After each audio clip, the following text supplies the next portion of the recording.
All right, wonderful. So I thought this morning was surprisingly pessimistic, not for the reasons I'm pessimistic. Pascal, I thought, gave us some optimism. So now I want to bring us down even further, I guess. So we've had this amazing progress in AI. I think it's breathtaking to see. I think it gives rise to lots of reasons for optimism.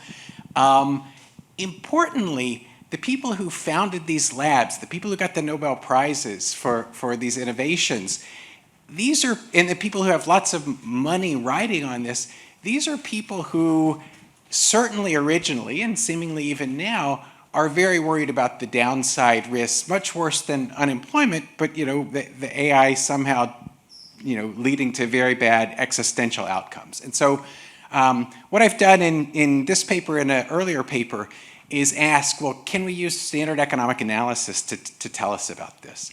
When you think about existential risk, I think they kind of come in two flavors. One is the bad actor flavor. So could some future terrorist use, ChatGPT-8 to cause harm, design a new virus that's really lethal, takes 3 weeks for symptoms, et cetera, et cetera. If ChatGPT-8 is this amazing oracle that can answer any question, that can, create new ideas, that can do anything a human can do, this seems possible. And nuclear weapons were manageable because they were rare, right? We had 2 people to negotiate with, and we barely got by, right? The Cuban Missile Crisis, it was a close call.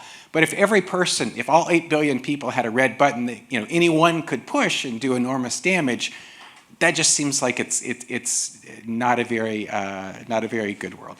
The second version, more science fiction-y, is alien intelligence. So one way I like to think about this is, suppose this afternoon we found out there's a spaceship on its way to Earth from Pluto. How do we feel about that? I'd be 90% excited, but maybe I'd be 10% worried, because we kind of know when we encounter the ants, it doesn't always end well for the ants or something, right? There's this computer science professor at Berkeley who's the co-author of one of the leading machine learning textbooks. I was on a panel with him, and he had a quote that I liked a lot, which was, "How do we have power over entities more powerful than us forever?" And that's a nice way of putting it that I think leads to disturbing thoughts. But I think we should be thinking a lot more about this than we have in this room for the last 2 days, and then even for the previous pre-conference. So what I'm going to do, talk briefly about my earlier paper, and then the new project is how much should we be spending to mitigate these possible extreme downside risks. And not to hide the ball, I think even a selfish perspective, forget future generations, just to prevent me from dying, I'm willing to invest a surprisingly large amount. And so I'll come back to that. Okay, so the earlier paper was built around a thought experiment. So Satya Nadella, Dario Amodei, transformative AI may be more important than electricity, but more dangerous than nuclear weapons. So how do you trade off these two things? And I thought about this as the Oppenheimer question. So you remember the movie or the book, we're getting ready to test the Trinity project, and then the physicists say, what's the chance that this chain reaction gets out of control, ignites the atmosphere, and kills us all? They do the calculation and conclude, it's pretty small. And so we test it. But pretty small is not 0. So how much would you trade? So here in the AI context, if nothing goes wrong, let's assume that the transformative AI accelerates growth to 10% per year. Totally amazing, right? But it comes with a one-time small chance that AI kills everyone on Earth. What risk are you willing to take? And you can think about your risk you're willing to take, but I ask, what risk do our standard economic models say we should be willing to take? 10%, 1%? Do you develop it or not? So 3 surprising findings. First, with log utility, you're willing to take a 1 in 3 chance of killing everyone to get 10% growth. And macroeconomists love log utility. I used to think I was a log utility person. I'm not a log utility person, right? There's no way I'd do that. Interestingly, entrepreneurs, Sam Altman, may be much less risk averse. That's why they go into entrepreneurship. Maybe that's why they're willing to take risks.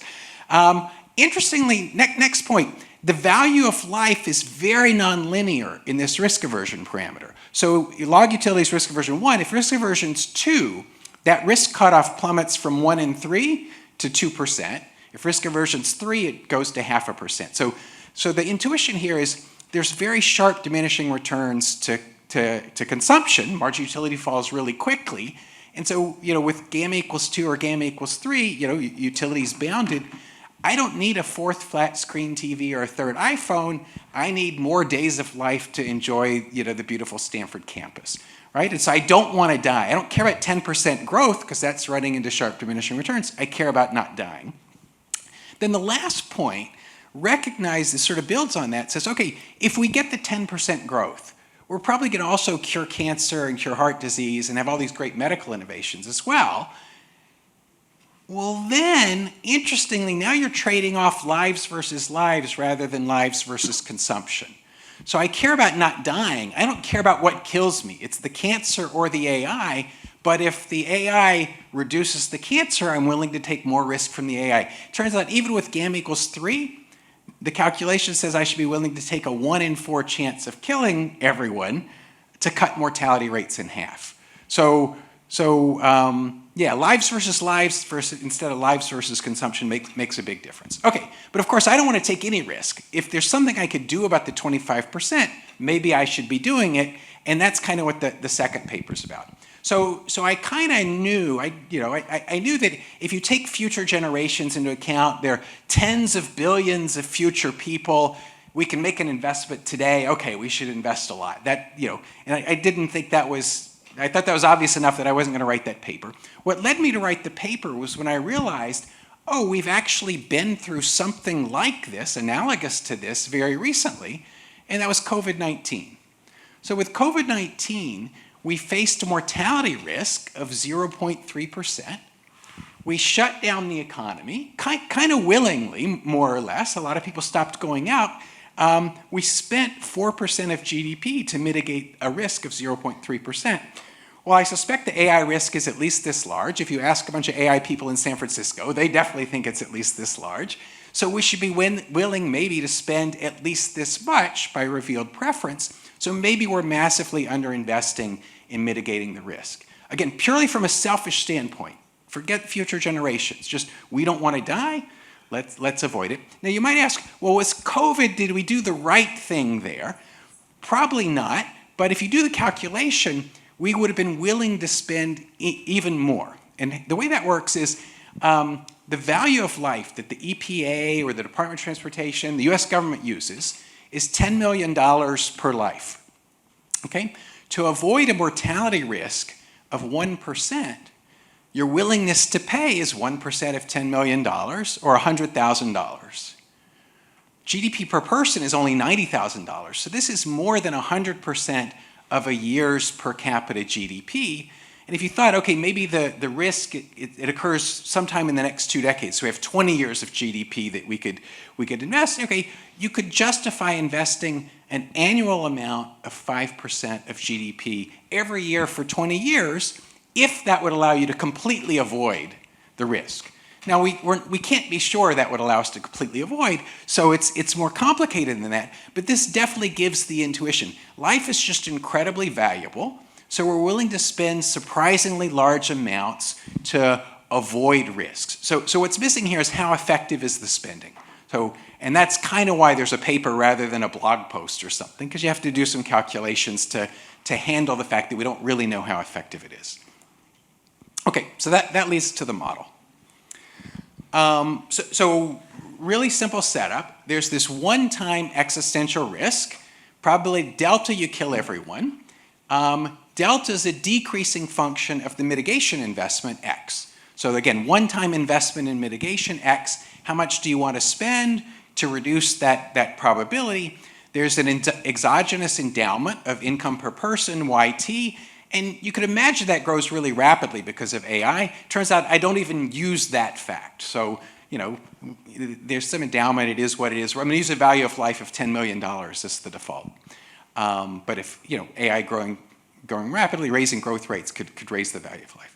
So the mitigation problem is just choose X to maximize the utility from consumption today And then the expected utility from not dying, the 1 minus delta x, beta times the future utils you're going to get, the big V.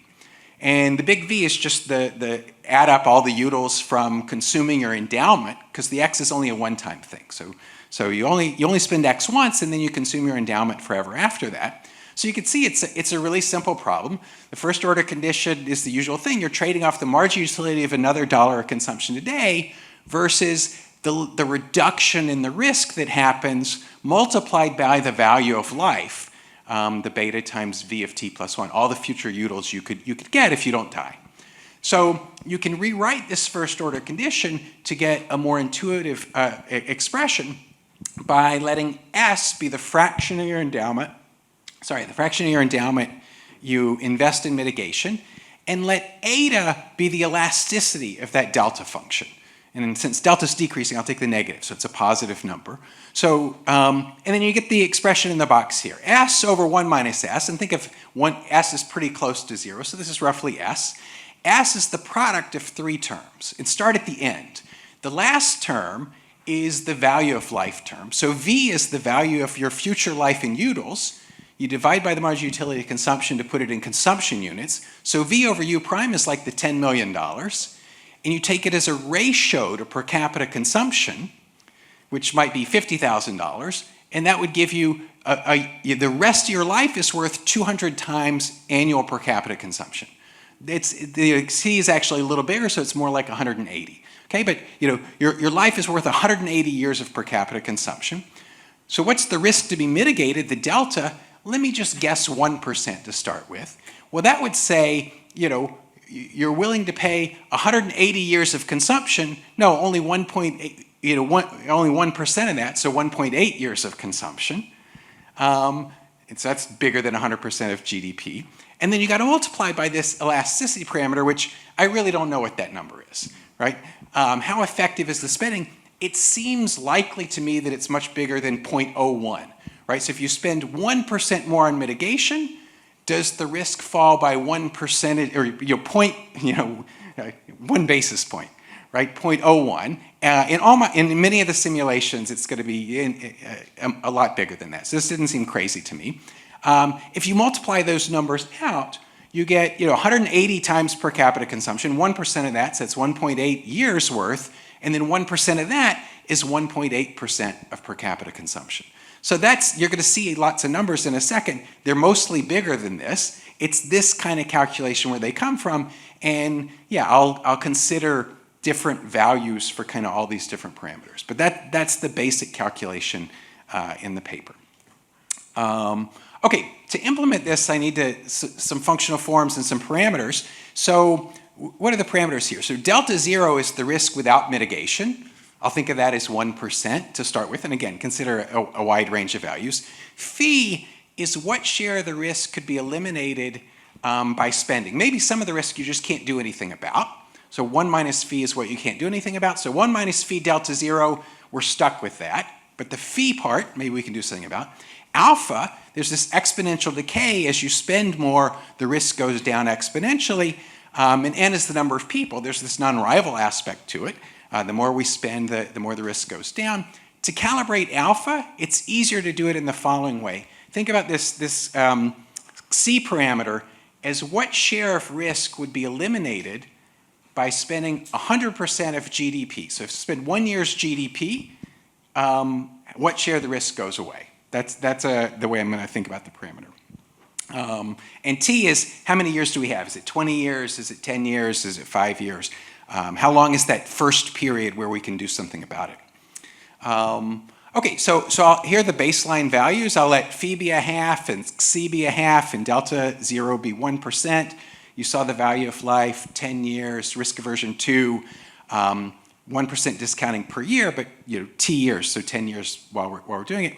You might worry about these parameter values. What it basically boils down to is spending 100% of 1 year's GDP reduces the risk from 1% to 0.75%. I would hope spending a year's worth of GDP would do more than that, but so this is the baseline number. And then I'll do Monte Carlo simulations across the different parameter values you see here, letting delta go from 0 to 2. A lot of these AI people think it's 10% or 50% or 90%. 0 to 2 seems reasonable to me. What share could be eliminated? 0 to 1.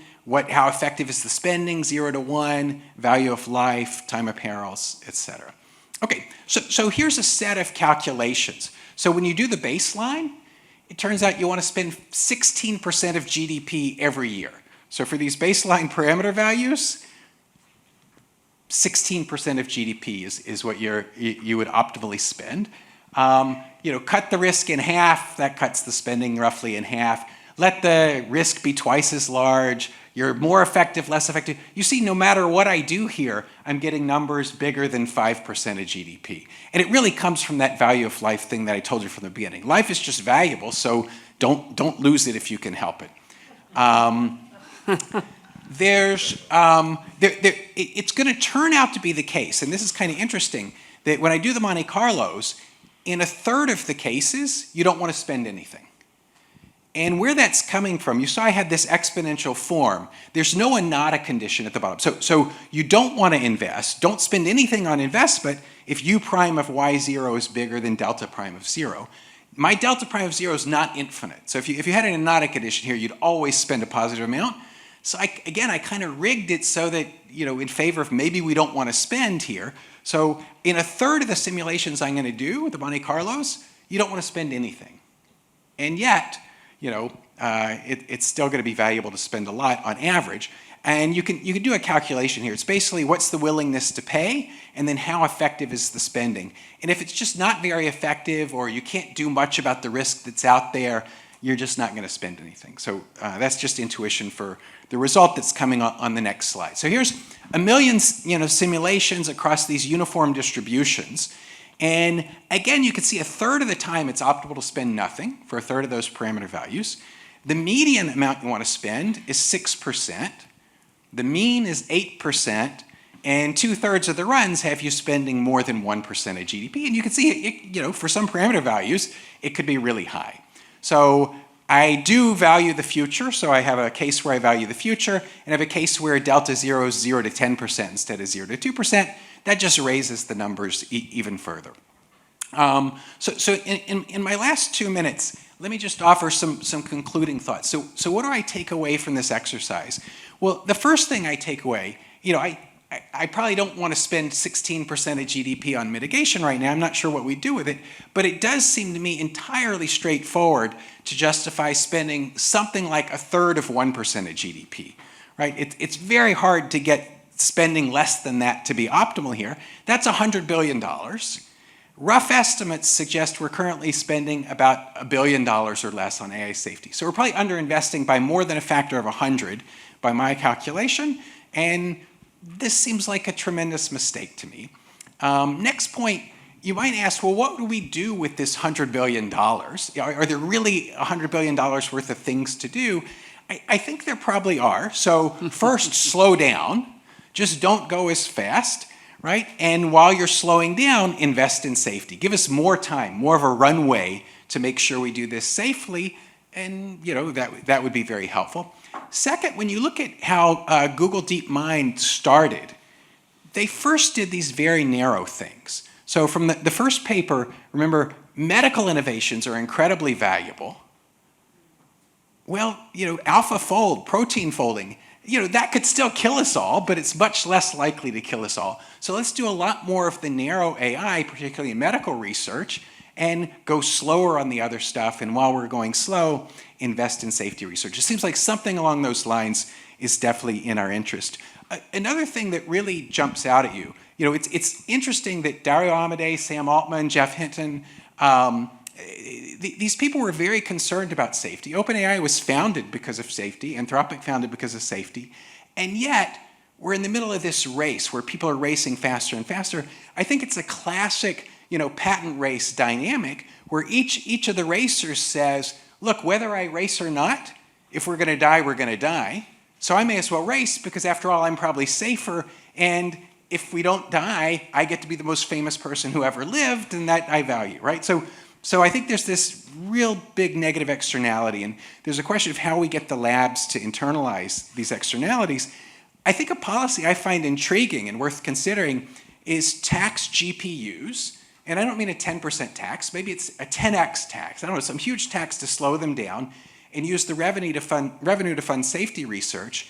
And this has the advantage, by the way, that when you're thinking about China, to the extent that China uses our chips, which is less and less true every day, I guess, but this sort of taxing GPUs would be a way of slowing everyone down. So bottom line, I think this is a problem that, hopefully it doesn't happen. Most probably maybe it doesn't happen, but it does seem like even small probabilities make it incredibly worthwhile to think much more carefully about it. So thank you.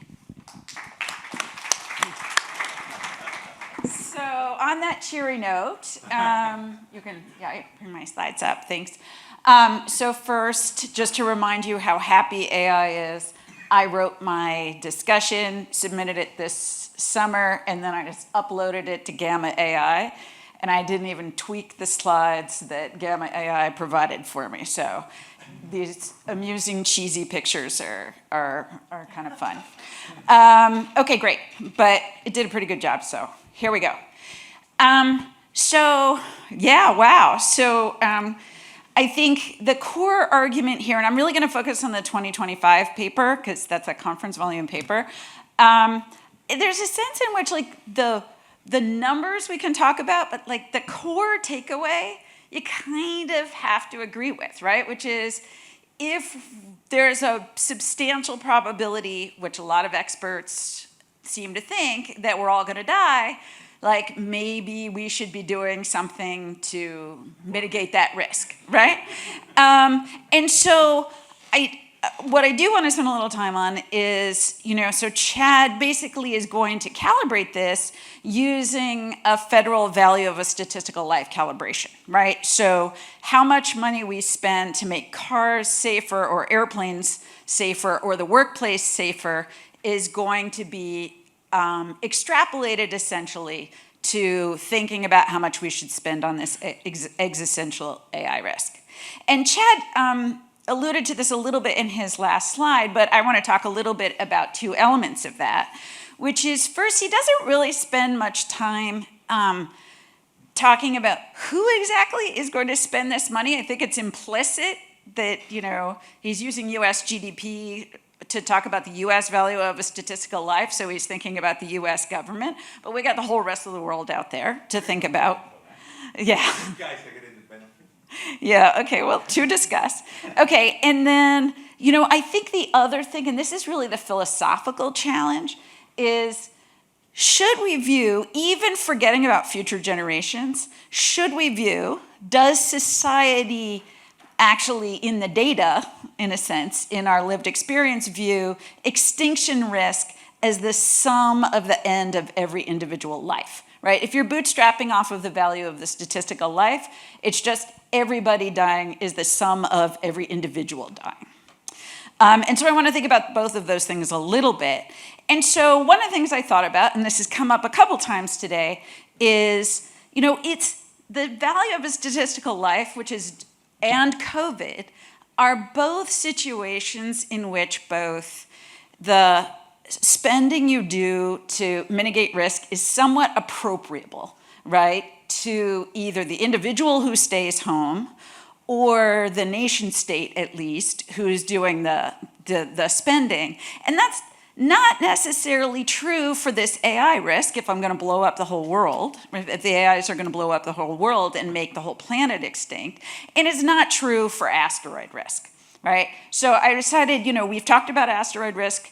Asteroid risk is the real deal. So I want to think about asteroid risk because I think it's in some sense a better analogy than what we spend on auto or airplane safety because one, it has extinction potential, which, a faulty car really doesn't have. Two, it has global impact and therefore all of these kind of externality impact issues. And then three, maybe the way we're going to solve it could be something around research, like research on AI safety. Many people might also argue that climate risk is existential risk. It sure is. I think the difference here is that unlike climate risk, there aren't actually warring economic groups with an incentive to think differently about what the risks are.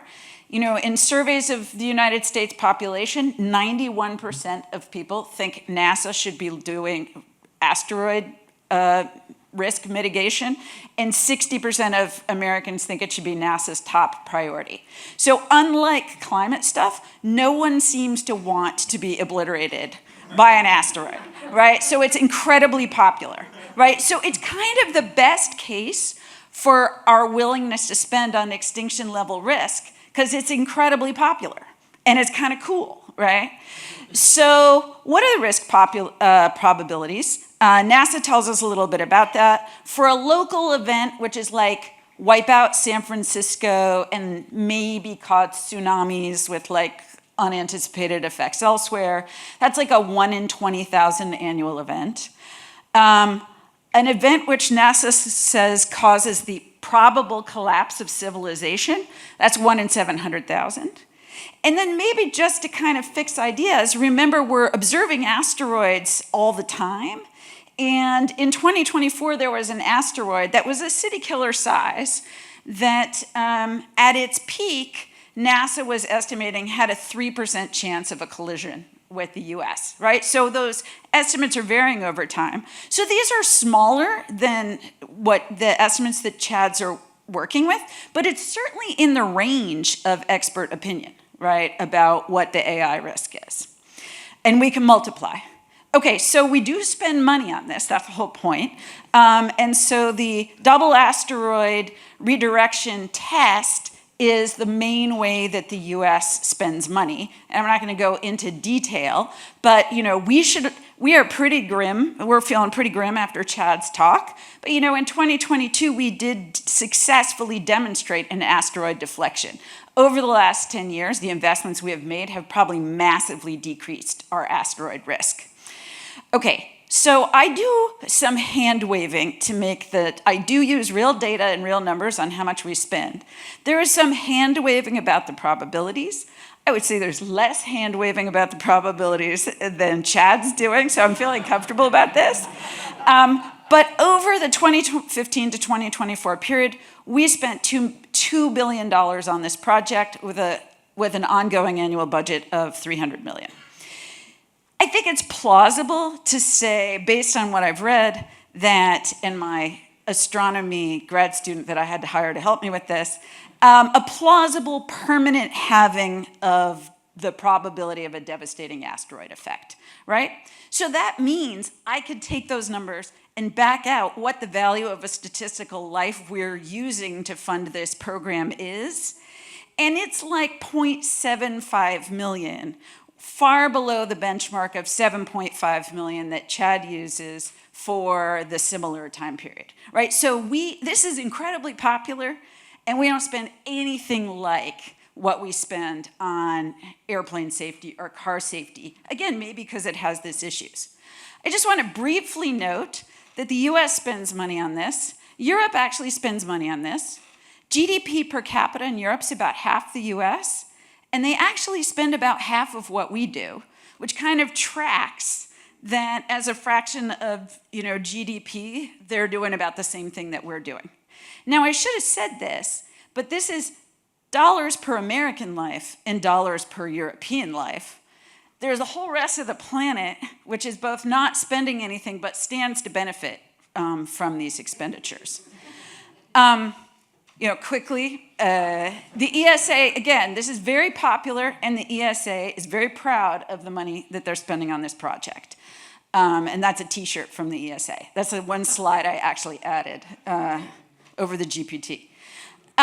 So what are the takeaways, and what does this tell us about AI, right? So I think AI risk mitigation faces even greater international coordination challenges than asteroid defense.